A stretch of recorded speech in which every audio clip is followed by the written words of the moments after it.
Olá pessoal, nós vamos começar daqui a alguns instantes a nossa live.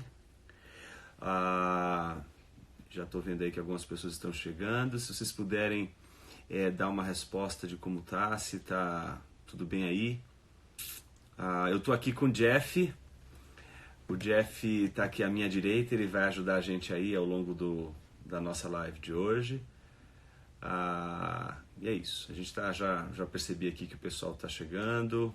Valeu, Allen, obrigado aí por avisar. Tá boa a conexão, o pessoal aí do Cartas de Nárnia está chegando também. É isso aí, boa noite, narnianos. Daqui a alguns instantes a gente vai começar, o Jeff está só arrumando ali algumas outras parafernálias dele ali. E aí a gente vai começar a nossa live de hoje.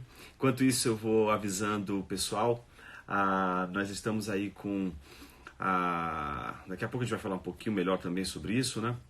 O nosso curso sobre o pensamento de C.S. Lewis. Daqui a pouco a gente vai dar algumas informações mais precisas com relação ao curso, né? Mas a ideia agora é a gente ter um momento de reflexão sobre o pensamento do C.S. Lewis. A ideia, como a gente já anunciou logo hoje cedo, é compartilhar essa relação do pensamento do Lewis com aquilo que a gente chamou ali de ferida na alma. A gente vai entender um pouco dessa dinâmica daqui a pouquinho. É isso. Tá tudo pronto aí, Jeff? Tudo pronto. Dá um oi aí, Jeff, pro pessoal aí. A quem não conhece o Jeff, esse aqui é o Jeff. Boa noite. Boa noite, é isso aí, Jeff. Vamos então. Pessoal, nós vamos então começar a nossa live de hoje.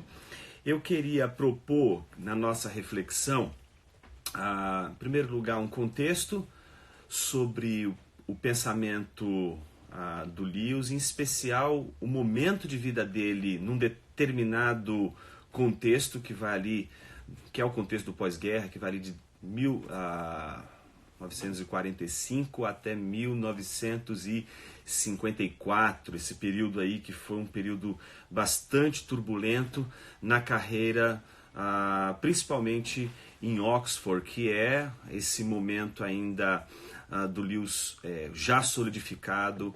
1947 sai, digamos assim, aquele famoso artigo na Time, e ele sai como tema inclusive daquela revista. É um autor já conhecido não só no contexto da Inglaterra, mas fora da Inglaterra, sobretudo nos Estados Unidos. Já tem uma carreira solidificada, já tem obras publicadas. O seu livro Cartas do Diabo ao Aprendiz já é uma obra solidificada, é um estouro de vendas. A Time mesmo publica dizendo que não teve nada mais que pudesse ter dado tanta repercussão das obras do C.S. Lewis do que aquele livro, né? Cartas do Diabo ao Seu Aprendiz. Então ele já goza de um contexto aí rico em termos de alcance do seu pensamento, da sua obra, do seu trabalho, mas é um momento bastante, eu diria assim, turbulento. E para descrever esse momento, eu queria, em primeiro lugar, trabalhar esse contexto do pós-guerra que caracterizou uma espécie de virada no pensamento do Lewis e na maneira como ele iria organizar as suas obras posteriormente, né? É preciso dizer logo de cara que 1950, que é esse período do pós-guerra, né, ele tem ali a produção, a publicação já da sua primeira crônica, das Crônicas de Nárnia, né? O Leão, a Feiticeira e o Guarda-Roupa. Então ali ele já publica essa obra nesse período. Isso marca uma virada no trajeto filosófico, literário e das diversas nuances do pensamento dele, sobretudo no que se refere ao seu perfil apologético, né? Sabemos a grande importância que o Lewis exerceu no contexto da guerra, como um apologeta, num contexto de crise, num contexto de tensão, né?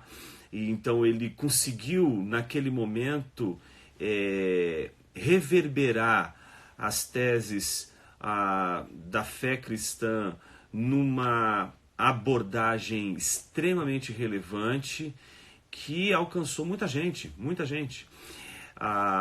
Mas é importante que a gente entenda que esse período, que é o período que ele publica, começa a publicar Crônicas de Nárnia, ele é já um professor conceituado em Oxford, ele é uma celebridade do ponto de vista internacional.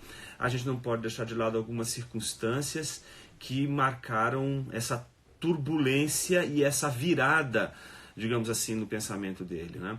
A primeira, eu diria assim, situação que a gente não poderia perder de vista é a situação familiar, pessoal, particular, que envolve a relação dele ali no contexto da sua residência ali, The Kilns, né, que é o lugar onde ele morava, e tinha ali o seu irmão, a sua mãe, não é, a senhora Moore.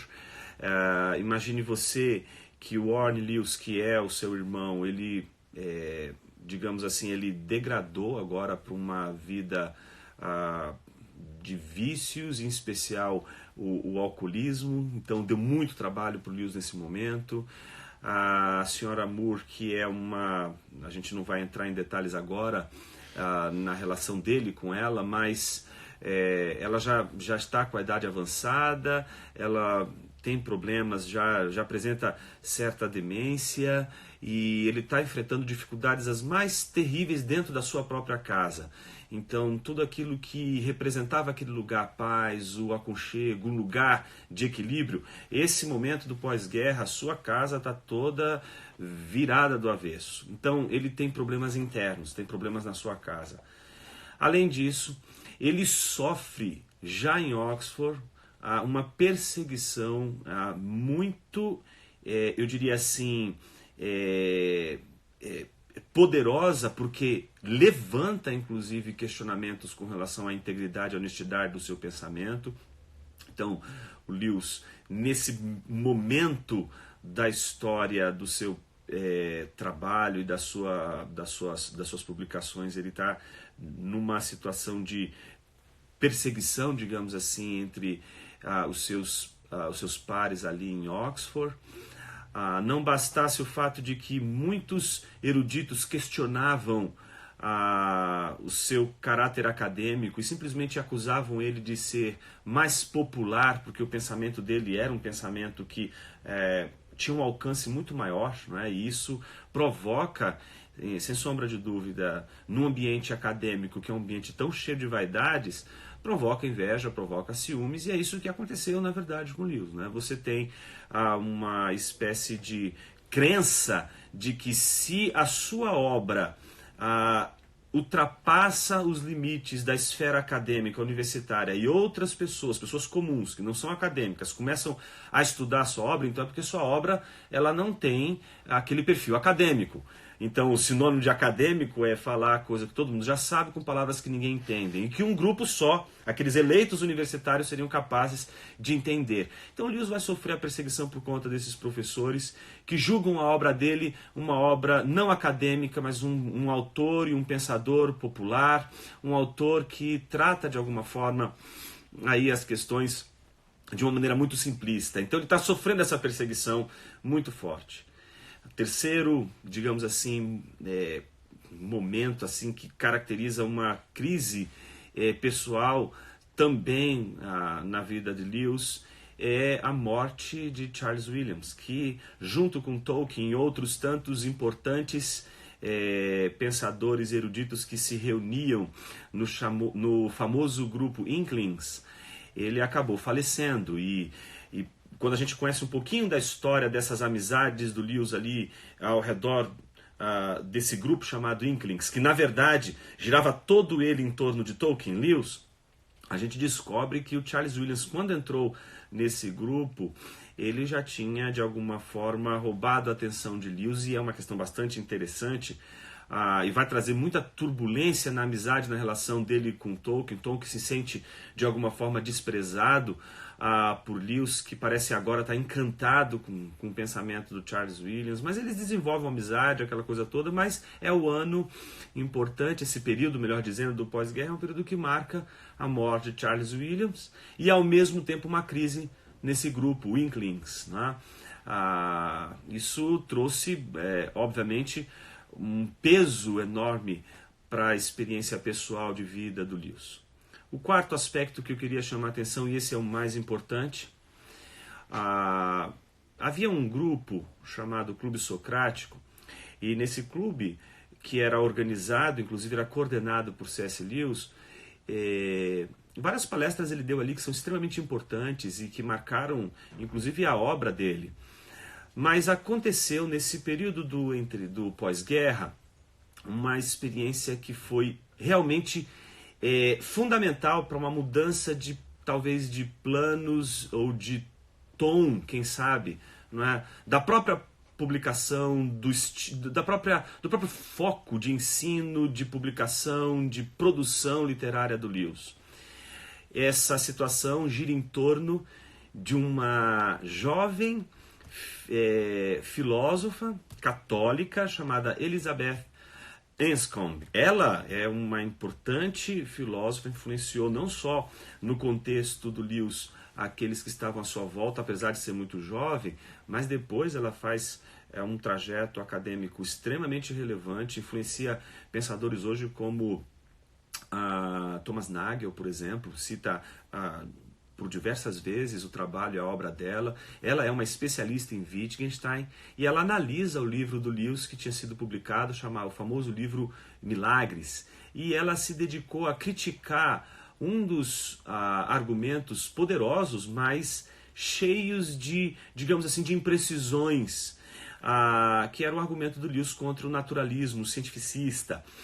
E a crítica que ela fez, a censura que ela fez a esses argumentos do Lewis, foi tão avassaladora que Lewis, naquele momento, ele reconheceu, né, obviamente, que ela tinha razão na crítica que ela fez ao pensamento dele, mas uma coisa curiosa acontece nesse momento, né? Ele se percebe desatualizado no campo principal da filosofia. Ele não se sente à vontade com as atuais discussões da filosofia nesse momento, e por conta dessa perseguição, por conta dessa pressão entre os seus pares que diziam o tempo todo: olha, o Lewis ele publica para o povão, ele não publica para a academia, questionando inclusive a competência acadêmica dele. Ele percebe que ali é o fim de digamos assim, de um contexto. Agora Lewis não vai mais trabalhar a apologética tanto pela argumentação lógica, como ele sempre foi dedicado a fazer, e foi o que marcou o trabalho dele, principalmente no período da guerra, né? Ele teve um papel importantíssimo e os seus argumentos, até hoje, fazem, digamos assim, discípulos ao redor do mundo, né? Então, o cristianismo puro e simples, por exemplo, é um símbolo desse poder argumentativo do Lewis, e nesse contexto do pós-guerra ainda não era a obra mais conhecida nos Estados Unidos, por exemplo, era Cartas do Diabo ao Seu Aprendiz, né? Mas era uma fase argumentativa, né? A fase de Lewis focado nos argumentos, como um apologeta cuidadoso, rigoroso. Mas depois dessa crítica da Anscombe, ele vai mudar o perfil, ele não vai mais se ver ali como um apologeta tão dedicado às questões atuais da filosofia, embora ele continue fazendo argumentações, né, lógicas e pensando logicamente, como é o seu perfil, mas ele vai se dedicar mais precisamente àquilo que a gente vai chamar aqui de apologética imaginativa. Ele vai fazer a defesa da fé por meio da literatura e por meio daquilo que ele mais se dedicou a fazer no pós-guerra, que é talvez a obra mais marcante nesse período, nesse momento, e que talvez seja a obra que o eternizou mais do que todas as outras, que é Crônicas de Nárnia, que inclusive digamos assim, inspirou inclusive filmes que já foram publicados, né? Enfim, é uma obra importantíssima, da altíssima relevância, mas que evidencia uma espécie de mudança na maneira de Lewis fazer a defesa da sua fé e mostrar o valor do cristianismo não apenas como um argumento lógico que faz sentido para a nossa razão, mas como uma visão, como uma lente capaz de nos fazer enxergar a realidade de forma adequada, tanto no que diz respeito à realidade em si, como a questão que envolve os valores, a questão moral, a questão da ética. Essa é uma preocupação muito clara no pensamento de Lewis. Fiz todo esse, digamos assim, esse contexto para justificar o texto que a gente vai ler agora das Crônicas de Nárnia. Nós vamos trabalhar um trechinho da terceira das crônicas, que é a Viagem do Peregrino da Alvorada. Essa crônica ela foi publicada ali em 1952, então está dentro desse período.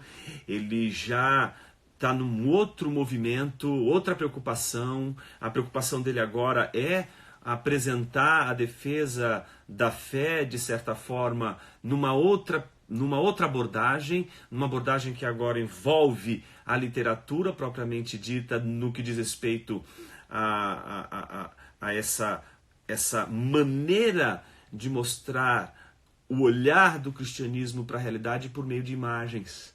E isso já é fruto da influência enorme que ele recebeu dos medievais, não é?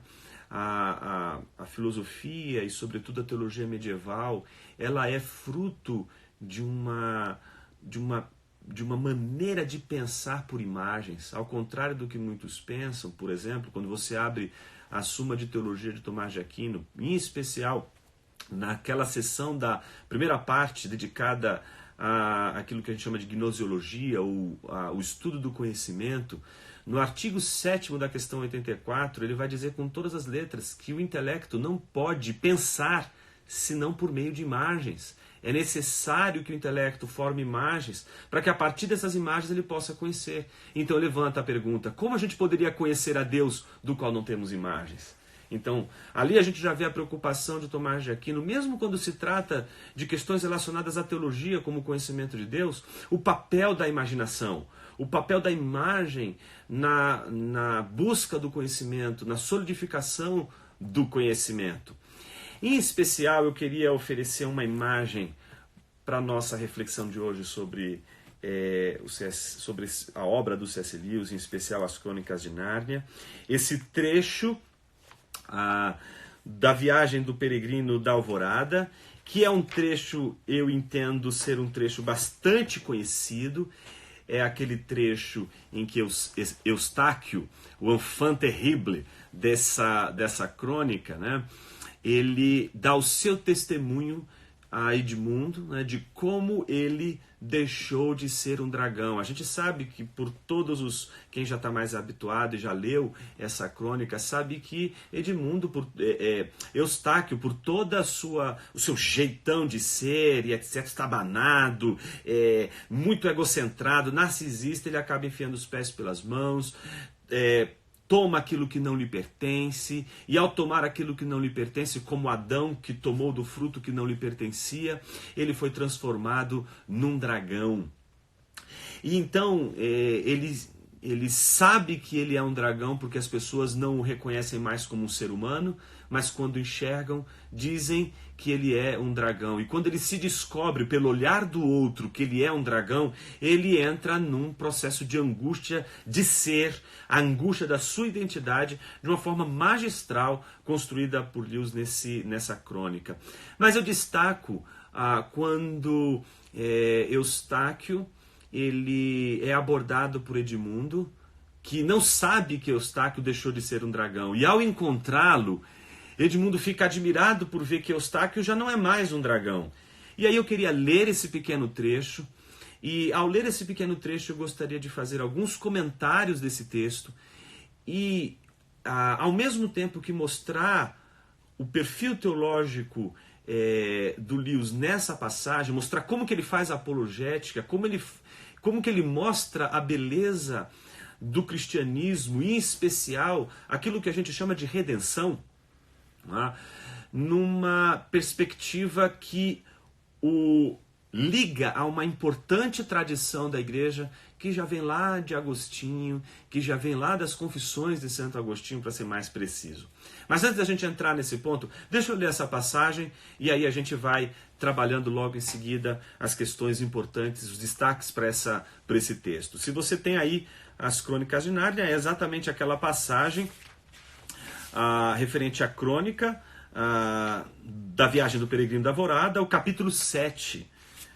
Logo no final do capítulo 7, então está Edmundo e Eustáquio conversando, e Eustáquio então se dirige a Edmundo, dizendo a ele o seguinte: não vou contar como virei dragão, pois tenho também de contar para os outros, para acabar de uma vez para sempre com isso tudo.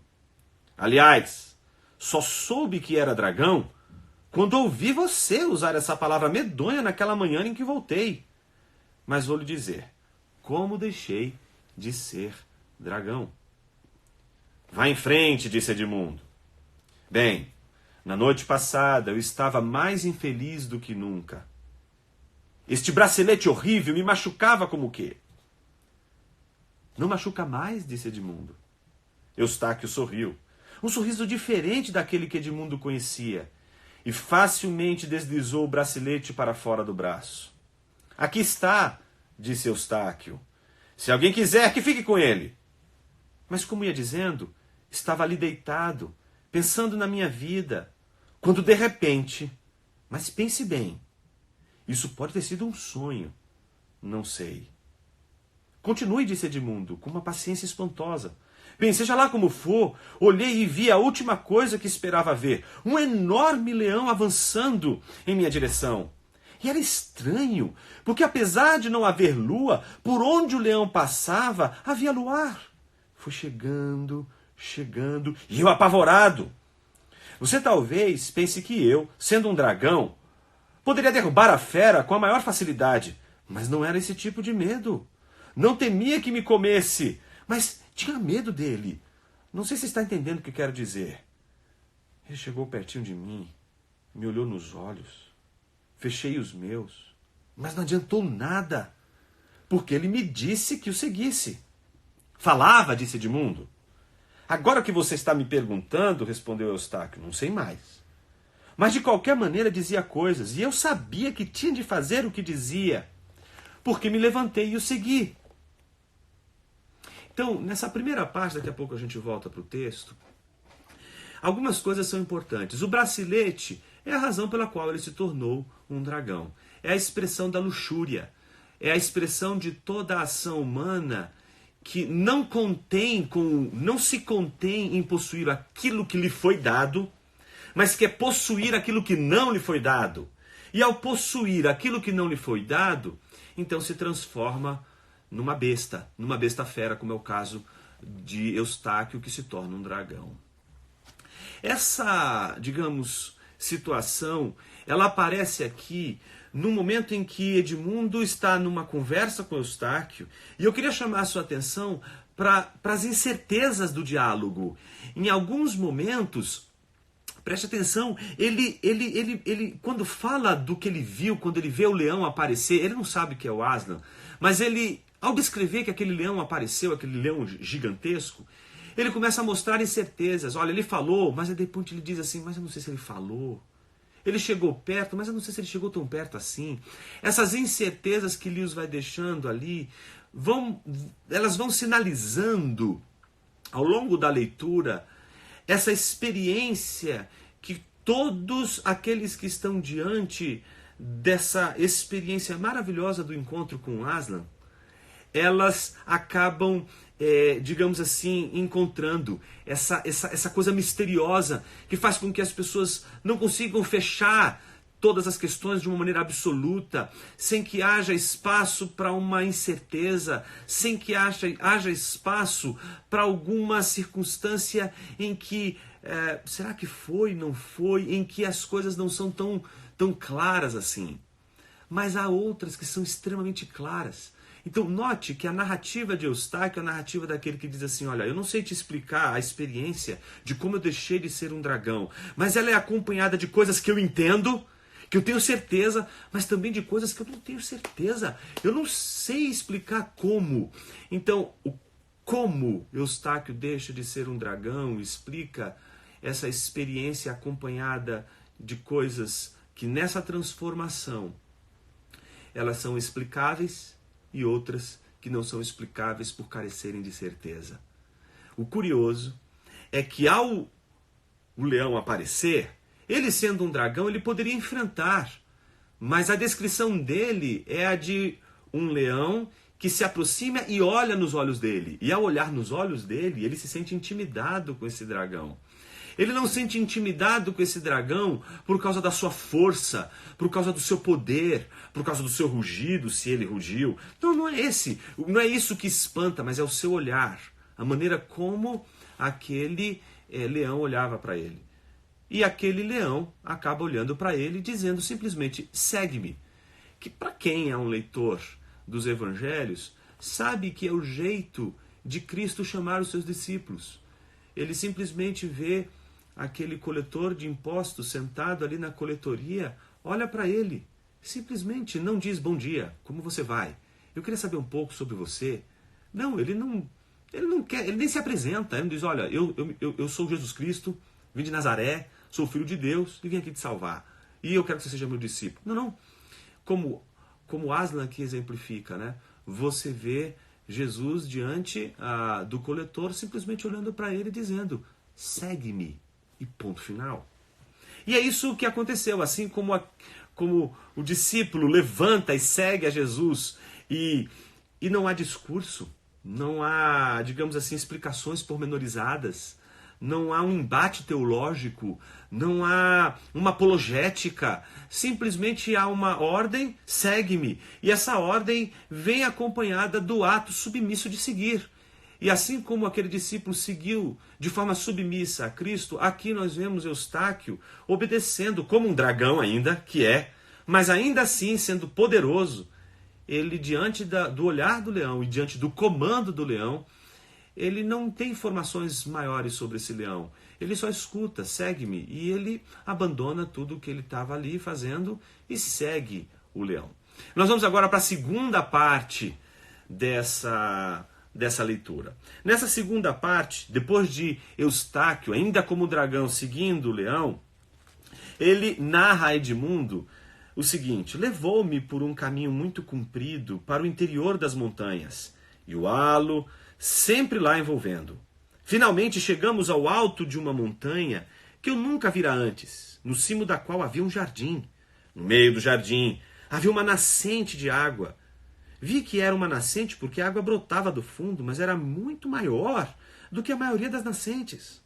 Parecia uma grande piscina redonda, para a qual se descia em degraus de mármore. Nunca tinha visto água tão clara e cheia que, se me banhasse ali, talvez passasse a dor na pele, na pata, melhor dizendo. Mas o leão me disse para tirar a roupa primeiro. Para dizer a verdade, não sei se falou em voz alta ou não. Note aqui as incertezas presentes no discurso, né? E a responder que não tinha roupa, quando me lembrei que os dragões são de certo modo parecidos com as serpentes, e estas largam a pele. Sem dúvida alguma, é o que ele quer, pensei. Assim comecei a esfregar-me e as escamas começaram a cair de todos os lados. Raspei ainda mais fundo e, em vez de caírem as escamas, começou a cair a pele toda, inteirinha, como depois de uma doença ou uma casca de uma banana. Num minuto ou dois, fiquei sem pele. Estava lá no chão, meio repugnante. Era uma sensação maravilhosa. Comecei a descer a fonte para o banho. Quando ia enfiando os pés na água, vi que estavam rugosos cheios de escama como antes. Está bem, pensei. Estou vendo que tenho outra camada debaixo da primeira e também tenho de tirá-la. Esfreguei-me de novo no chão e mais uma vez a pele se descolou e saiu. Deixei então ao lado da outra e desci de novo para o banho. E aí aconteceu exatamente a mesma coisa. Pensava, Deus do céu, quantas peles terei de despir? Como estava louco para molhar a pata. Esfreguei-me pela terceira vez e tirei uma terceira pele. Mas ao olhar-me na água, vi que estava na mesma. Então o leão disse, mas não sei se falou, eu tiro a sua pele. Tinha muito medo daquelas garras, mas ao mesmo tempo estava louco para ver-me livre daquilo. Por isso me deitei de costas e deixei que ele tirasse a minha pele. A primeira unhada que me deu foi tão funda que julguei ter me atingido o coração.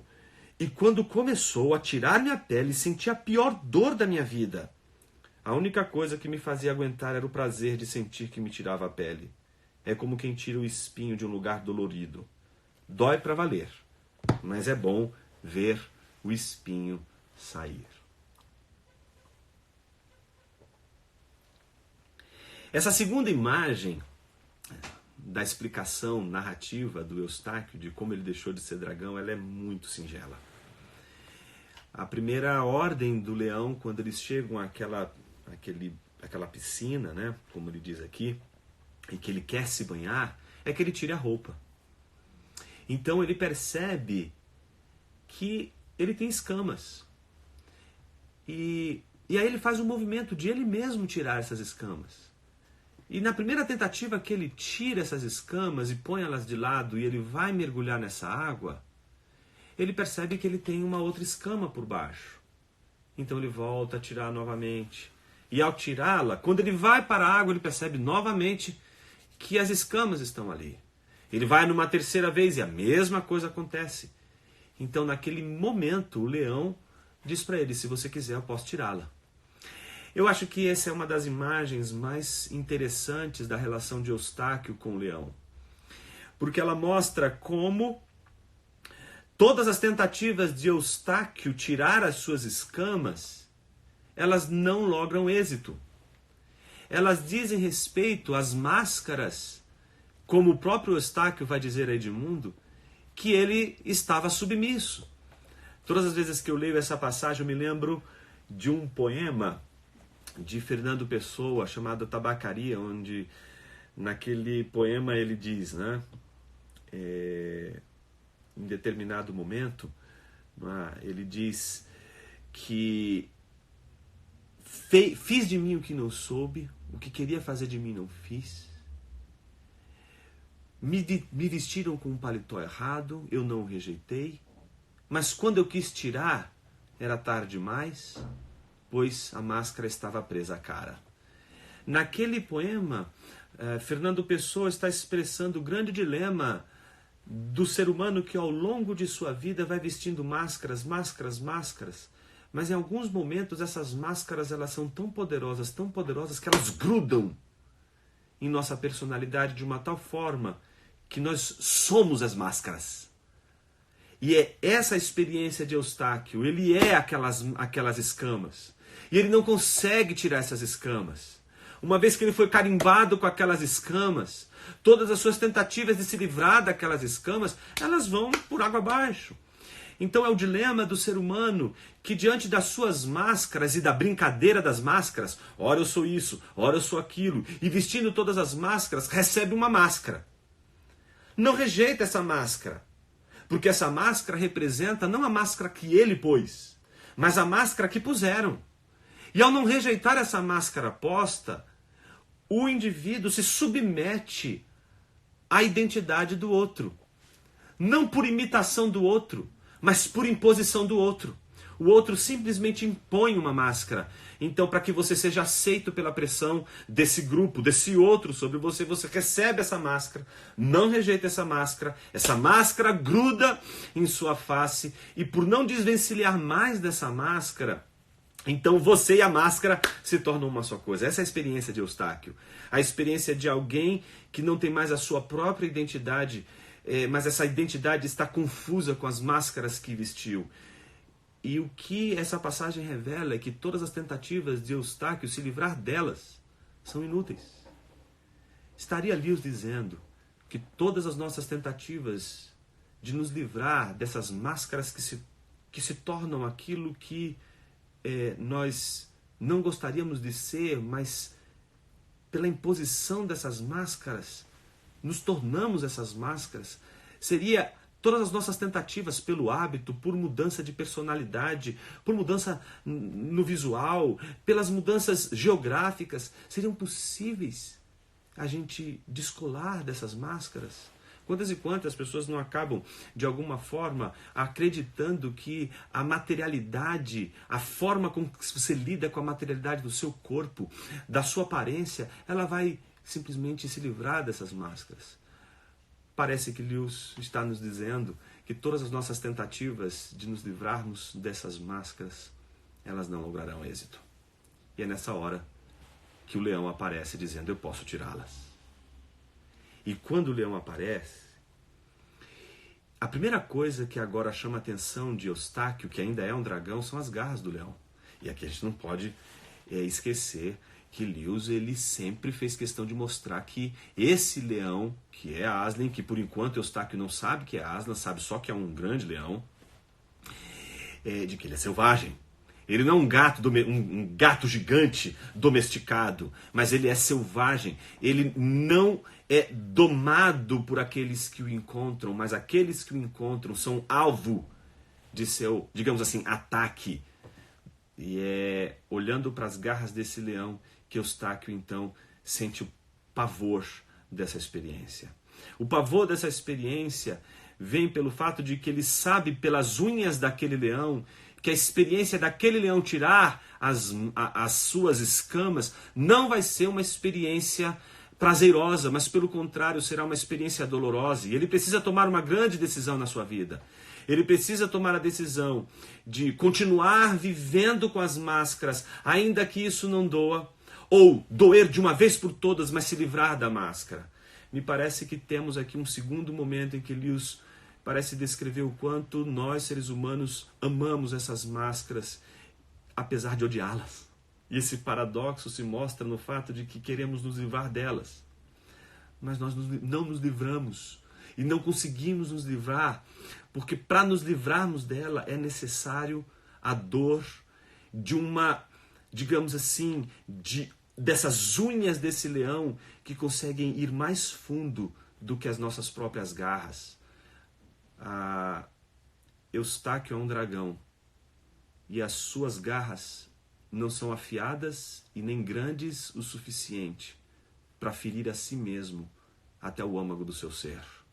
As suas garras só podem trabalhar a superfície, mas não podem trabalhar aquilo que é mais fundamental na vida de alguém, que é a sua interioridade, o seu mundo interior. As cascas, as aparências, nós somos mestres em lidar com elas, em transformá-las, em modificá-las. Com um golpe de um bisturi, podemos mudar nosso nariz, podemos mudar nosso corpo. Quantas e quantas pessoas hoje não sucumbem diante dessa autoflagelação de si mesmas, para que elas possam de alguma forma atingir não só as aparências, mas o seu coração. Não conseguimos. A única coisa que conseguimos é trabalhar as cascas. Mas o leão mostra a sua garra. E Eustáquio tem que tomar uma grande decisão.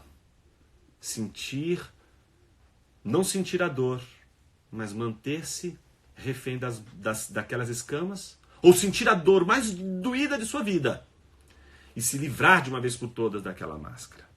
Para isso, Eustáquio precisa se tornar vulnerável. E se você prestou atenção, você vai ver que no momento em que o leão diz: eu tiro a sua pele, e ele reflete que tinha muito medo daquelas garras, mas ao mesmo tempo ele estava louco para se livrar daquelas escamas. Então, aquela vontade, aquele desejo de se livrar daquelas escamas foi suficiente para que ele se colocasse numa posição extremamente importante. Eu queria que você prestasse atenção nessa imagem.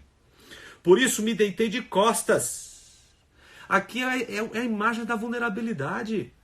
Naquele momento, Eustáquio, ele precisa tomar uma decisão. Não é a decisão agora de sentir dor ou não. É a decisão de, em primeiro lugar, se tornar vulnerável. Agora, não é mais ele ativo, digamos assim, nessa remoção das escamas. Agora, não é mais a ação de Eustáquio, mas é a passividade de Eustáquio. Agora é um Eustáquio que entende o seguinte: tudo que eu fiz até agora foi em vão. Eu preciso de algo que transcenda as minhas garras. Eu preciso de uma garra transcendente. Eu preciso de uma garra que me ultrapasse. Eu preciso de uma garra que ela perfure as minhas escamas e seja capaz de, num golpe, arrancar de uma vez por todas aquilo que eu não consigo arrancar. Essa é a experiência de Eustáquio. É aquilo que a gente chama de graça.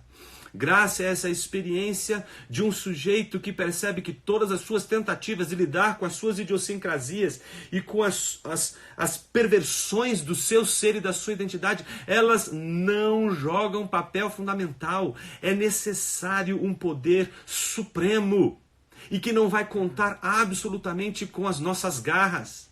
Então, por isso, Eustáquio, ele vira de costas naquele exemplo mais, eu diria assim, emblemático da vulnerabilidade. Você ficar de costas para um leão é você ficar vulnerável a tudo que ele vai fazer. Então, quando ele está na posição de vulnerabilidade, você vai ver a descrição que ele faz. A primeira unhada que me deu foi tão funda que julguei ter me atingido o coração. As garras de Eustáquio conseguiam tirar as escamas, mas elas não conseguiam atingir seu coração. E é aqui que Lewis, depois dessa demonstração da passividade de Eustáquio e da ação do leão que perfura até atingir o seu coração, é nesse exato momento que Lewis ele reverbera uma importante tradição da igreja, dos pensadores cristãos ao longo da sua grande tradição, que se chama Agostinho. Nesse livro chamado Confissões, em especial no livro 10, depois de Agostinho mostrar tudo aquilo que ele foi, ele quer mostrar exatamente agora não aquilo que ele foi, mas o que ele é. Ele quer dizer o que aconteceu com ele, o que o transformou de uma vez por todas. Por isso ele abre o livro 10 dizendo: conhecer-te, ó conhecedor de mim, conhecer-te tal como sou por ti conhecido. E lá pelas tantas, lá no capítulo 6, ele vai dizer: minha consciência não duvida, antes tem a certeza de que te ama. E por que ele tem a certeza? Por que Agostinho tem a certeza de que ele ama a Deus? Porque Deus o feriu com a sua palavra, o seu coração. Desde então te amei. Portanto, o teólogo Agostinho nasce da ferida que a palavra provocou em seu coração. Não existe transformação interior que não seja fruto dessa passividade, dessa vulnerabilidade diante da graça de Deus. E é isso o que Lewis quer ensinar com o exemplo de Eustáquio. Alguém vulnerável, capaz de ser atravessado pela graça. E ao ser atravessado pela graça, perceber que a graça ela vai cumprir o seu efeito de transformação, mas não sem antes provocar a dor suprema que o indivíduo pode passar para ser transformado, que é a dor de ser tocado no coração pelas garras, pelas unhas poderosas do leão. Essa dor que ele sente em seu coração é o toque do leão que desestabiliza todo o ecossistema do coração de Eustáquio centrado em si mesmo, para agora não mais ser centrado em si mesmo como ele é desde o início da descrição que Lewis faz desse enfant terrible. Ele agora ele agora vai passar por uma experiência de descentralização de si mesmo. Por isso que ele não conta quem ele era e o que ele fez. Ele conta o que o leão fez com ele. E é o que o leão fez com ele que o transformou de dragão a uma pessoa, a gente. Eu, quando vejo essa passagem, não só lembro de Agostinho, que trata a conversão como essa ferida, como essa experiência de dor. Eu não conheço pessoas que enfrentaram essa transformação da vida e da identidade, que é fruto dessa conversão de vida, dessa mudança de vida, sem ter um embate profundo, sem ter o confronto profundo, sem essa dor profunda que atinge o âmago do seu ser, que é a inclinação para tudo aquilo que a gente considera as coisas mais importantes da vida. O leão toca o coração que é responsável por fazer de tudo o que não é importante ou não deveria ser a coisa mais importante desse mundo, transformando essas coisas em coisas importantes, ao ponto de pessoas serem capazes de tomar, usurpar o que não lhes pertence, como é o caso de Eustáquio. A única coisa que cura a luxúria são as garras do leão. E quando Eustáquio é atravessado pelas garras do leão, ele então é transformado. Note que Lewis ele não está falando aqui nem de evolução, ele não está falando aqui de uma melhoria do indivíduo. Não é assim, olha, presta atenção no que eu estou dizendo, é impressionante isso. A metáfora, a imagem que Lewis está usando, não é uma imagem assim de que a conversão, a transformação, que essa experiência com o leão provoca em Eustáquio, não é de fazer um Eustáquio que era um dragão melhor. Ao tirar as escamas e tocar o coração de Eustáquio, o leão não transforma o dragão que era Eustáquio num dragão melhor.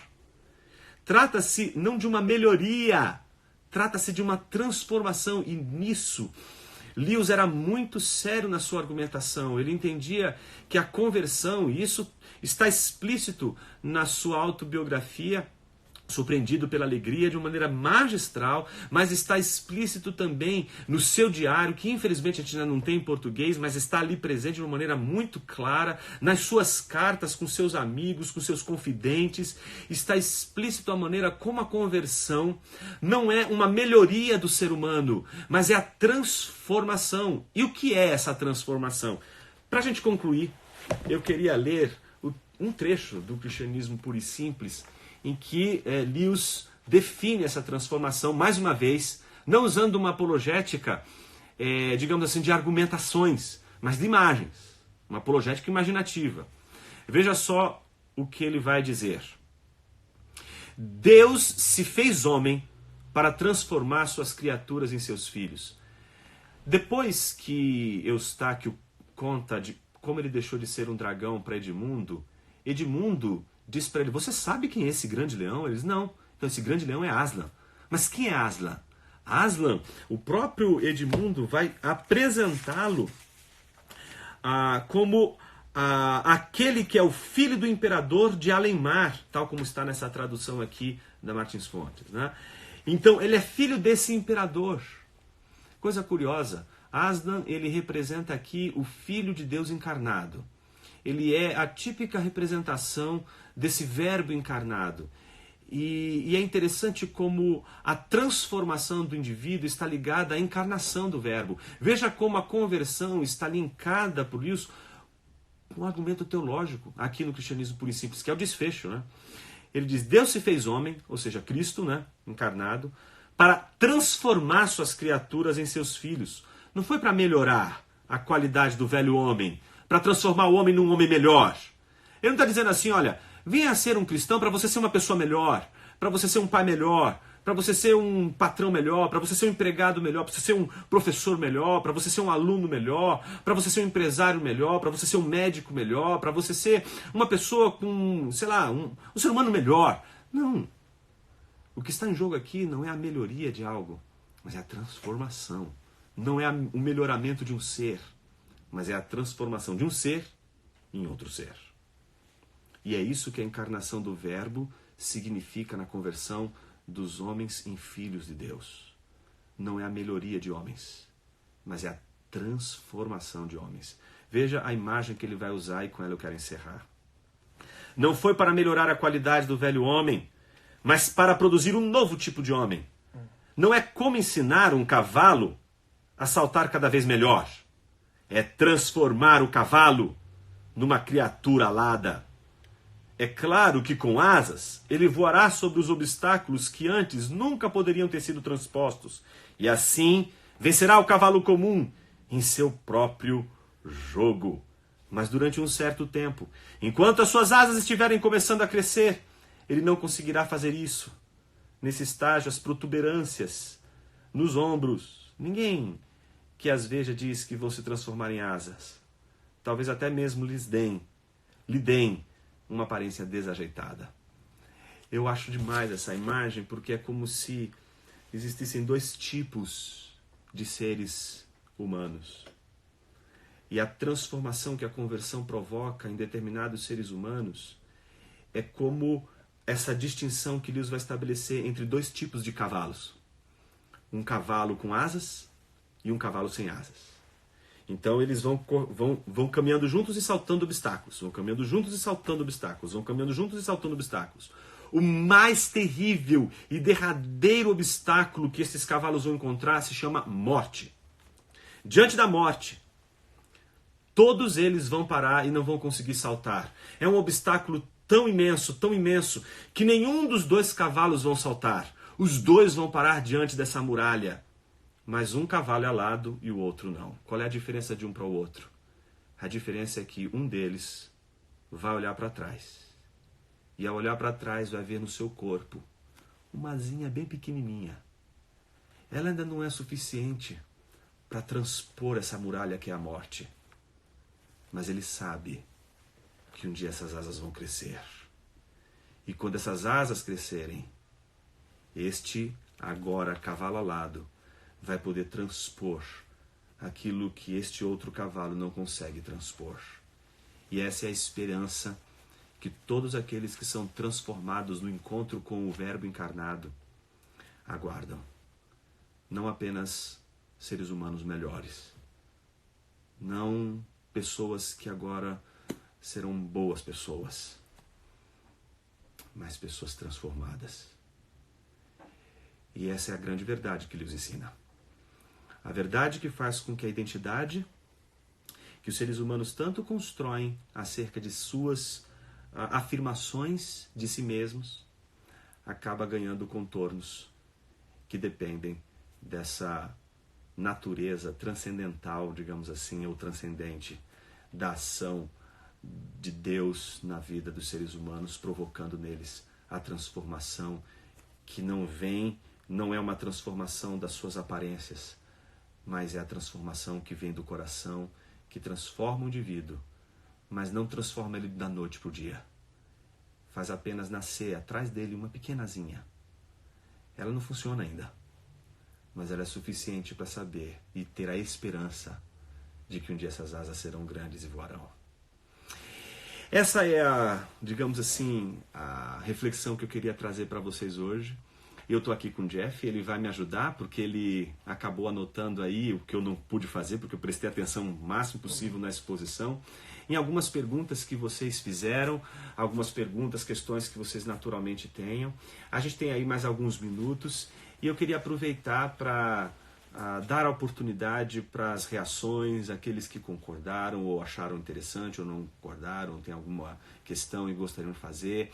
Nós estamos aí para aproveitar esse tempo com vocês e desde já agradeço o carinho de todos vocês, as mensagens constantes aí de encorajamento para que a gente continue nessa lida. E é isso, pessoal. Jeff, tem alguma pergunta aí que chegou pra gente aí? O pessoal está perguntando um pouco sobre o curso presencial, como que funciona, qual é a estrutura, que exemplo é isso. Como a gente pode falar um pouco sobre o hangar e sobre o curso presencial, que vai estar disponível, e as inscrições, como que são feitas aí. Tá joia. O hangar teológico ele surgiu com o desejo de produzir material, cursos de assuntos que eu tenho estudado pessoalmente e que eles são frutos, é um fruto dessa pesquisa que a gente vai fazendo e que tem, digamos assim, vários alcances. E a gente viu na possibilidade do hangar a abertura para divulgar essas ideias. A gente já tem feito isso há um longo tempo. E alguns cursos já estão disponíveis, inclusive na nossa plataforma. Mas a ideia agora de trazer Lewis é por conta de uma pesquisa que a gente vem fazendo há muito tempo do Lewis, do pensamento dele, e fazia muito tempo que eu queria dar um curso focado no pensamento e na obra do C.S. Lewis. E eu realmente acredito que, apesar da... A gente está vivenciando isso agora, né? Apesar do aparato virtual e das redes sociais serem extremamente relevantes e abençoadoras no sentido de dar para a gente oportunidades de aprendizagem, etc., existem situações que essa relação virtual elas não suprem e que é importante o tete-a-tete. Então, por isso, a gente resolveu fazer esse curso, justamente porque isso é uma peculiaridade minha, talvez uma idiosincrasia, e essa, digamos assim, essa questão de não somente dar uma aula virtual, não é? Mas uma aula que possa lidar com pessoas e ao mesmo tempo lidar com dúvidas e questionamentos, com uma turma que eu possa ver o crescimento, que a gente possa discutir tete a tete. Então isso tem a ver com um perfil, então por isso a gente investiu na aula presencial. Então esse curso que a gente vai promover a partir do dia 29 e vai realizar a partir do dia 29, ele é um curso extremamente bem preparado, bem elaborado. A gente tem trabalhado muito para que esse curso seja um curso bem detalhado sobre o pensamento, a obra do C.S. Lewis, para mostrar a relevância dele, inclusive, para as diversas disciplinas universitárias, por exemplo. Né? E proporcionando para esse grupo não só o meu contato pessoal, a gente está junto ali, mas tendo, além desses encontros presenciais, alguns encontros no intervalo de cada aula, virtual, para tirar dúvidas, com tarefas como leituras de livros, artigos, discussão, momentos de grupo em que a gente vai lidar com outras ferramentas, além de proporcionar a todos aqueles que fazem esse curso do Lewis o acesso a lições aos meus alunos, que já é uma plataforma que a gente tem divulgado ali os nossos cursos e enfim. Mas a gente tem recebido, eu não esperava isso, mas a gente recebeu muita solicitação, muita gente pedindo para fazer o curso online. E a gente está pensando com carinho, a gente vai analisar os meios, como a gente poderá fazer isso, mas eu espero que em breve a gente tenha aí uma boa notícia para aqueles que realmente não vão poder estar presentes para assistir a aula, se pudessem estariam, não é? Mas a gente vai ver uma maneira de poder, numa versão online, oferecer também esse curso. Assim que a gente tiver uma saída para isso, a gente vai, sem sombra de dúvida, oferecer para vocês. Mais alguma pergunta, Jeff, sobre a palestra? O pessoal está perguntando sobre a parte onde você falou que Lewis recebeu muitas críticas de seus colegas acadêmicos, quando ser um acadêmico, e a questão é como... Várias pessoas perguntaram isso, como Lewis via a sua própria imagem. Qual era a preocupação dele com a sua imagem diante da academia, diante dessas críticas? Essa é uma pergunta muito boa. Muitas vezes a gente forma a nossa opinião do Lewis, talvez surpreendido pela alegria, pelas biografias que a gente tem aí. Tem uma boa biografia que tem do Alistair McGrath, que já está em português, ela é excelente. Mas a gente acaba formando uma imagem de um Lewis que talvez não seja um Lewis, o Lewis das suas cartas, o Lewis do seu diário. Eu acho que isso é a vantagem, inclusive, do curso que a gente vai fazer, é mostrar esse outro Lewis. Não é? Um Lewis muito diferente, por exemplo, do Shadowlands, ou seja, daquele filme lá, A Terra das Sombras, com Anthony Hopkins. Não é? Um filme que retrata um Lewis completamente equivocado. O Lewis, de forma alguma, é aquele acadêmico, sabe, ascético, fechado, aquele solteirão que não conversa com ninguém, mal-humorado. Pelo contrário, as descrições que a gente tem do Lewis, inclusive uma que é do Tolkien, quando ele viu uma descrição, logo quando saiu a entrevista lá, o artigo pela Time em 1947, uma das descrições era de que Lewis era exatamente assim, uma pessoa sisuda, recatada, muito quieto, muito intimista. Ele deu risada. Esse não é o Lewis que a gente conhece. O Lewis era as pessoas diziam que a risada do Lewis se escutava de longe. era uma pessoa contagiante, era uma pessoa de um vozeirão incrível. Não é? Ele era um dos maiores oradores no contexto universitário. E não tem como. Uma pessoa que tem a capacidade oratória que o Lewis tinha e a capacidade de alcançar um público maior vai provocar, sem sombra de dúvida, a inveja de muitos colegas, como foi o caso dele. Eu entendo que Lewis ele tinha uma autocrítica muito